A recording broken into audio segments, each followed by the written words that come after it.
Episode 1 में हमने देखा था कि स्योंग च्योंग तेओंग के घर पे 2 बार गोल्डन स्पून से खा चुका था। डूबने से बचने के बाद वो फिर से तेओंग के घर पहुंचता है स्पून को आखिरी बार यूज करने और तेओंग के डैड से रिक्वेस्ट करता है, जिसे सुनकर तेओंग के डैड और स्टेप मॉम को बहुत अजीब लगता है। दूसरी तरफ तेओंग वहाँ से बहुत घबराया हुआ लौट रहा था क्योंकि उसे डर था कि स्योंग च्योंग पानी में डूब गया है। रास्ते में वो चिल्लाते हुए अपने ड्राइवर को गाड़ी रोकने को कहता है और फिर दौड़ते हुए वापस उसी तरफ जाने लगता है। तेओंग के डैड स्योंग च्योंग की रिक्वेस्ट एक्सेप्ट कर लेते हैं और उसे खाना सर्व किया जाता है। खाने के लिए जब वो अपना गोल्डन स्पून निकालता है तो वो पूछते हैं कि तुम हमेशा अपना स्पून साथ लेकर क्यों चलते हो? तो स्योंग च्योंग कहता है, क्योंकि मैं अपनी किस्मत बदलना चाहता हूँ। जो लोग बहुत डेस्परेट होते हैं वो ऐसी बेवकूफी करते ही हैं। तेओंग के डैड समझ नहीं पाते कि उसे कैसा डेस्परेशन है, पर ज्यादा कुछ पूछते नहीं। स्योंग च्योंग फिर अपने स्पून से जल्दी जल्दी खाने लग जाता है।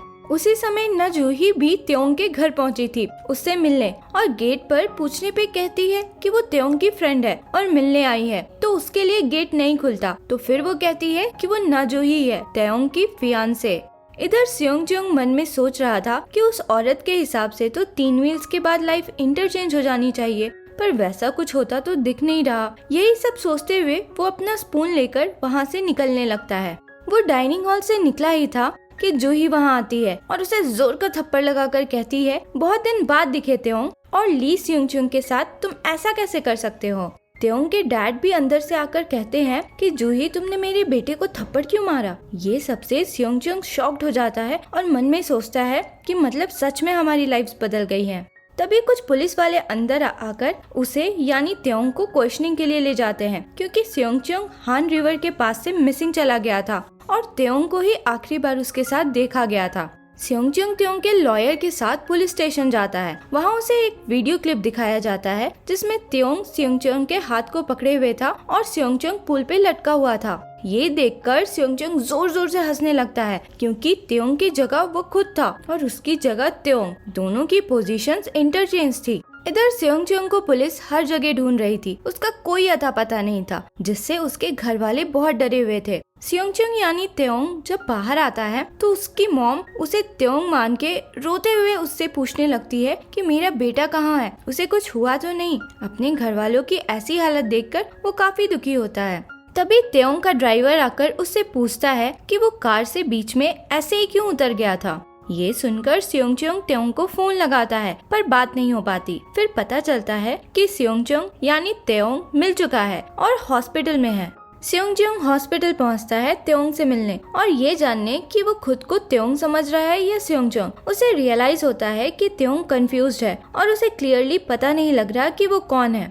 इधर प्रेसिडेंट हुआंग का एक आदमी आकर उन्हें बताता है कि विटनेस के वीडियो को डिलीट करा दिया गया है और विक्टिम के पेरेंट्स को कन्विंस कर लिया गया है कि वो लोग तोयांग पे केस ना करे और बदले में स्कूल वाले केस को बंद कर दिया गया है। वो अपने दूसरे आदमी को विटनेस का पता लगाने को कहते हैं क्योंकि ऐसा लग रहा था कि वो दोनों लड़कों को अच्छे से जानता है।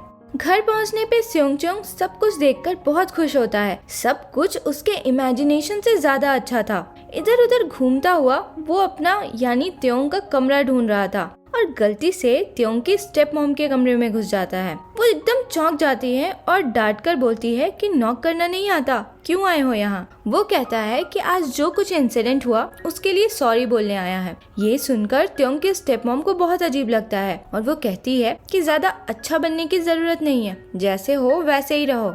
तेओंग के ड्राइवर की मदद से वो अपने कमरे तक पहुँचता है। उसने उससे घर का फ्लोर प्लान भी ले लिया था।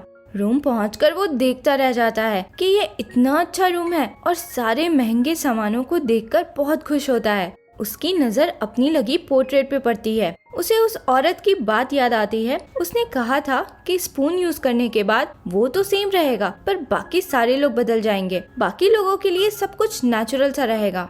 वो फिर अपना स्पून निकालता है। स्पून में नंबर प्रिंट होकर आता है 30। उसे ध्यान आता है कि उस औरत ने ये भी कहा था कि उसे अपने पुराने लाइफ में जाने के लिए 3 चांसेस मिलेंगे, एक 30 दिन बाद, एक 1 साल बाद और एक 10 साल बाद। उसके बाद उसे हमेशा के लिए वही लाइफ जीना होगा। ये सब उसे बहुत एक्साइटिंग लग रहा था। अगले दिन स्कूल पहुंचकर स्योंग च्योंग अपने पुराने सीट पर जाके बैठ जाता है।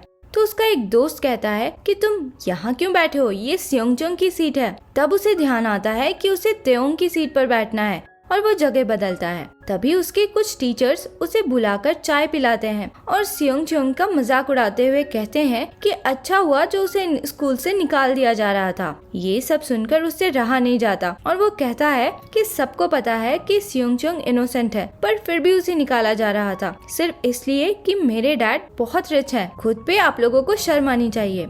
वहाँ से निकलकर वो देखता है कि पार्क उसके दोस्त को बुली कर रहा था और उसे मार रहा था, ये कहते हुए कि वो होता कौन है तेओंग से सीट चेंज करवाने वाला। ये देखकर सेयोंगचंग पार्क को मारता है और धमकाता है कि आज के बाद इन्हें बुली किया तो अच्छा नहीं होगा। पार्क बहुत गुस्सा होता है और समझ नहीं पाता कि उसके दोस्त तेओंग को हो क्या गया है। जूही फिर उसे बात करने के लिए बुलाती है और कहती है कि तुम सेयोंगचंग के साथ ऐसा क्यों कर रहे हो, मैंने खुद देखा था तुम्हें उसे पैसे देते हुए अपने पार्ट टाइम जॉब के टाइम। जूही को सेयोंगचंग को इतना डिफेंड करता देख वो कुछ नहीं बोल पाता। फिर उसे योजिन मिलती है और जूही के बारे में कहती है कि उसकी वजह से मिडिल स्कूल में एक स्टूडेंट की जान गई थी, पर वो कहता है कि उसे ऐसे गॉसिप्स में कोई इंटरेस्ट नहीं है। फिर योजिन उसे याद दिलाती है कि पिछली बार मिलने पे उसने उसे चीप कहा था, तो वो सॉरी बोलता है। तो यूजिन उसे खींचकर किस कर लेती है। वो एकदम चौंक जाता है।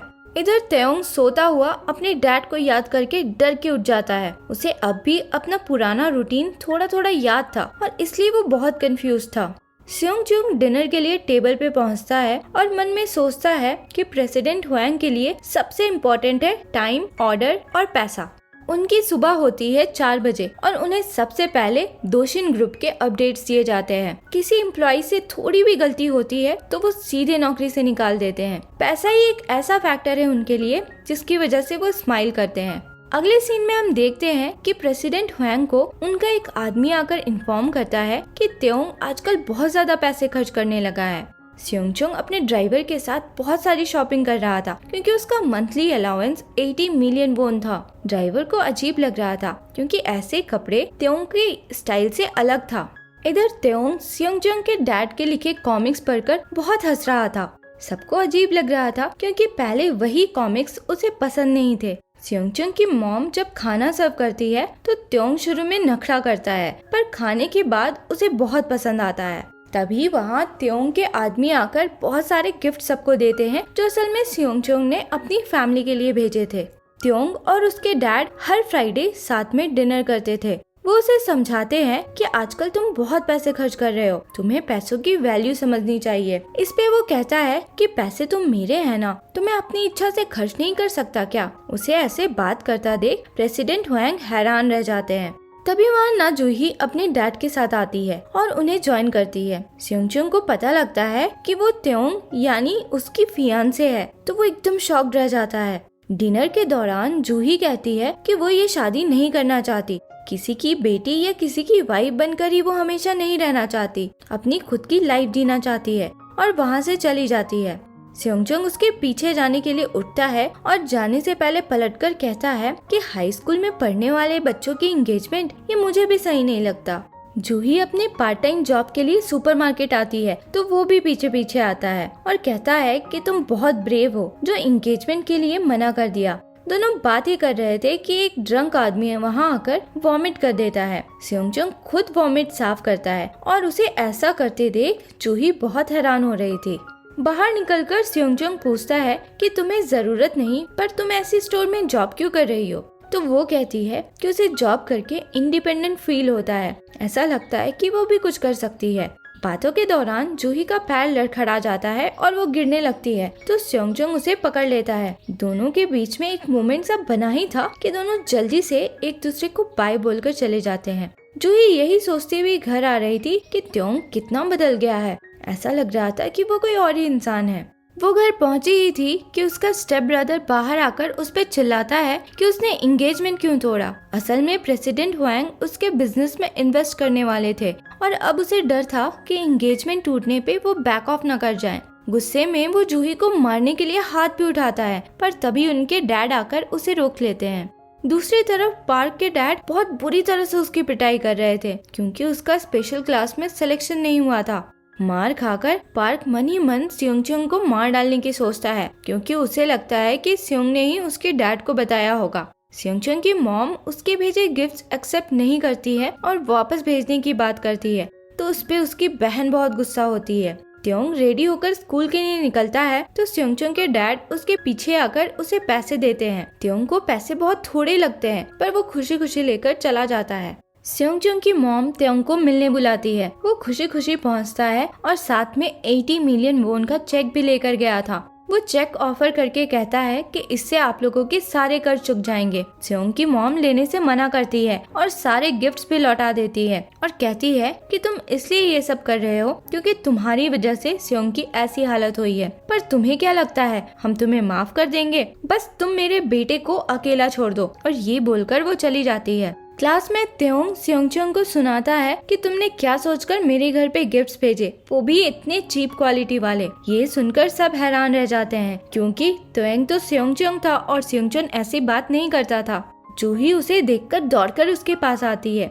दोनों छत पे बात कर रहे थे तो जूही कहती है कि जब पूरे ठीक हो जाओगे तभी सुपरमार्केट पे आना। तो वो थोड़ा कंफ्यूज होता है। उसे थोड़े स्ट्रगल के बाद ये याद आ पाता है कि वो स्टोर में पार्ट टाइम जॉब करता था। उसे ऐसा कंफ्यूज देखकर जूही उसके चेहरे को अपने हाथ में लेती है और पूछती है कि तुम ठीक तो हो ना? ये पूछता है कि मैंने कभी तुम्हें प्रपोज तो नहीं किया है? तो जूही कहती है नहीं तो वो कहता है थैंक गॉड, क्योंकि मैं आगे बढ़कर किसी लड़की को प्रपोज नहीं करता।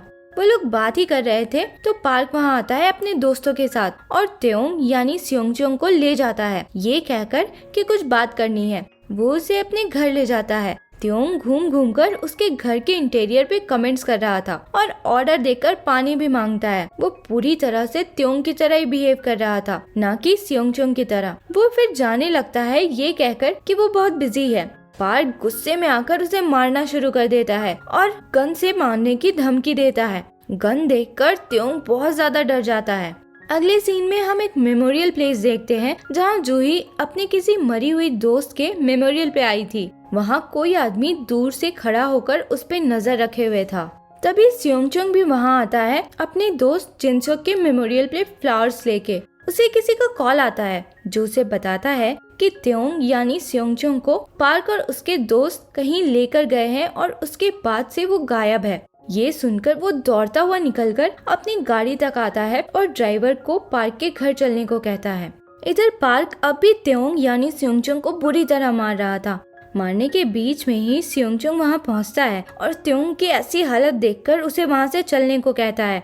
तो पार्क उससे कहने लगता है कि तुम्हें हो क्या गया है, तुम इतना अजीब बिहेव करने लगे हो। स्योंगचुंग तो हमारा खिलौना रहा है और हमेशा से ही हम उसके साथ ऐसे ही बिहेव करते हैं, तो अब तुम्हें इतनी दिक्कत क्यों हो रही है? ये सुनकर स्योंगचुंग कहता है कि अगर ये हमारा खिलौना है तो चलो इसे मार डालते हैं। तो पार्क अब घबरा जाता है और उसे रोकते हुए कहता है कि नहीं, ऐसा करना गलत होगा। स्योंगचुंग यानी त्योंग अब पार्क पे ही गन टिका देता है और ऐसा लगता है कि उसे मार ही डालेगा। फिर हमें गोली की आवाज सुनाई देती है और ये एपिसोड यहीं खत्म होता है। अगर एक्सप्लेनेशन पसंद आया हो तो लाइक, शेयर एंड सब्सक्राइब करें। मिलते हैं अगले एपिसोड में। Thanks for watching.